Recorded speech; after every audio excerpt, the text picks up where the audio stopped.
After the knockout victory in the 10th round, TKO victory by Nick Ball over Ronnie Rios, they was asking him about opponents he was looking to face.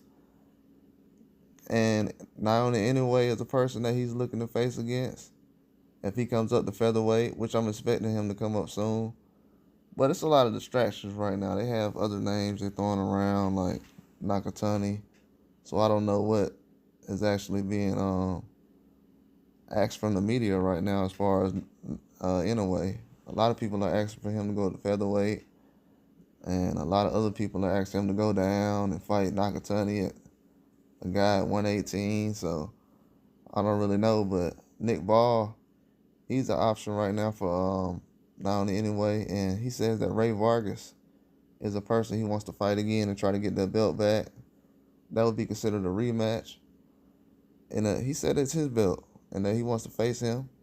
That's somebody I didn't expect him to name so soon because they had a rematch already set up, but it didn't go through. He ended up fighting Ray Ford and ended up getting the belt from him, but that would be a good rematch. Vargas and Inoue will be some good fights. I know Nick Ball will take the Inoue fight. He thinks that he can compete against Inoue. Inoue is a good fighter. I would take Inoue at that fight right now just because of his consistent jab. But I think in the inside work, Nick Ball, he takes a lot of punches, but I think his inside work is good, but he takes a lot of punches, especially with a guy like Ronnie Rios. And Ronnie Rios is naturally a 122, so that's a factor in that fight that I kind of looked at. A lot of people think that Ronnie Rios he has the size of a 126, but he doesn't have the power or the speed, so he's not like a natural guy who's at 126 for his career. So that kind of factors into it, but he's still a good fighter. Still a tough fight. I like what Nick Ball was able to do, but I felt like he could have did a lot more in that fight. A lot more. With a lot less damage, too, taken. And against Inoue, you just can't take that much damage against a guy like him. And you're going to consider yourself to be the winner in the fight. Or either last 12 rounds. A lot of guys can't last 12 rounds. And him at 126, he might be a little stronger, a little faster. So, we don't know. But I think Nick Ball is a very good fighter right now at 126. He just needs to fight the same high competition over a long period of time. Just for a couple of fights, different styles. He's still seeing different styles that he haven't fought before, so that kind of weighs into the factors of why he's not knocking guys out early.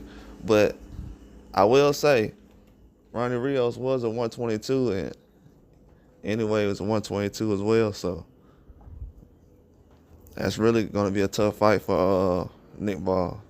I don't think that's going to be an easy fight at all. I think the style, the way with him coming forward like that, I think not only anyway, he definitely likes that kind of style. He'll roll with that style. That'll be an easy fight to make. I think he'll take that fight. It wouldn't be a lot of work he'll have to do as far as trying to chase a guy in the ring. Most of the guys, anyway, have been fighting.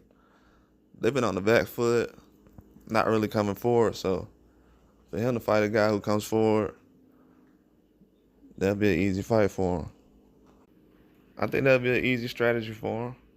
I think Nick Ball will be able to be tough, though. It'll be something different. I just want to see a guy face Inoue who's actually going to press and try to be offensive and not defensive the whole time. A lot of guys he's been fighting be defensive and not really pressing. And been making it kind of boring. Not to say that Inoue is not boring. Like Neri, he was pressing forward. He was on the back foot a little bit, but he was pressing forward. But these other guys, they've been on the back foot. Stephen Fulton, he was offensive. Him and Inoue was kind of 50-50 on that. But, yeah, these other styles, I don't know. I don't know if they're going to be able to press like Nick Ball does. That's why I want to see Inoue at 126. Not just to face heavier guys, but to face different styles. At 122, I feel like they're like a lot of those styles are kind of the same. But I did want to see him fight Medallia, but no, they don't want to make the fight. That was a guy that stopped Ronnie Rios. That would have been a tough fight for Inoue. That's why I kind of wanted to see that fight instead of Sam Goodman, but they're going to push out Sam Goodman. But if he going to do the Sam Goodman fight, he might as well just come up to 26. Ain't no more work down there. Just come to 126. Make it happen. Because 122, at this point, he's fighting not the top guys.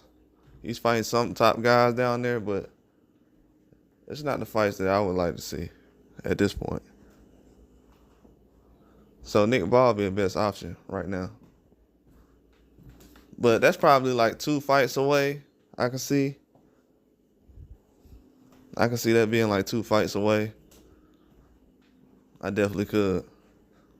Before Shushu fought recently, I was thinking about Inoue fighting Sagawa and then going into like a Nick Ball fight. But I don't know. It depends on how they set it up next year. It should get things rolling a lot more faster, but Nick Ball, he been fighting a lot more, being active. He's had some tough fights this year. He fought Ronnie Rios, Ray Vargas, and then just fought Ray Ford. So he been having some tough fights this year. Not easy. Then he fought Dogba, last November? Something like that. So yeah, the last 12 months, he been fighting some tough guys. He got a nice resume right now, to be honest with you.